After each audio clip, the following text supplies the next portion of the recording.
அன்னபட்சம் வேணும். அன்னபட்சம் சொல்றாங்கல்ல, அன்னபட்சம் எந்த கடையில வாங்கலாம், எப்படி இருக்கும், எந்த மாவுல அன்னபட்சம் செய்வாங்க? அன்னபட்சம் சொன்னா எங்கேயுமே கிடைக்காது. கிடைக்காத பொருள் என்னன்னு சொல்லிட்டு இருக்கிறா. அது ஒரு பழைய காலத்து பறவை. அப்ப அன்னபட்சம் சாப்பிடக்கூடிய பச்சை இல்லையா? கிடையாது தம்பி. அன்னபட்சம் சாப்பிடக்கூடியது கிடையாது. சரி, அன்னப்ப ரவையும் அறிவுரை அன்னப்ப ரவை கின்றது. அன்னப்ப ரவை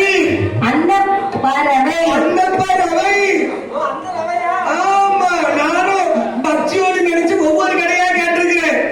டீ கடையில போய் கேட்க கூடாது, நாளைக்கு காலையில நல்ல பலசரக்கு கடை மளிகை கடையில போய் கேட்கணும். அந்த அன்னப்பா ரவையை தாங்க, காய்க்குள்ள ரவை தந்தீங்கன்னா கிண்டி சாப்பிடுவேன், ஒவ்வொரு கடையா போய் கேட்கணும். என்ன கொஞ்ச நேரம் இந்த கடை திறந்துருந்தா அந்த கடையில நான் வாங்கி சாப்பிடுவேன். அன்னப்பா ரவை.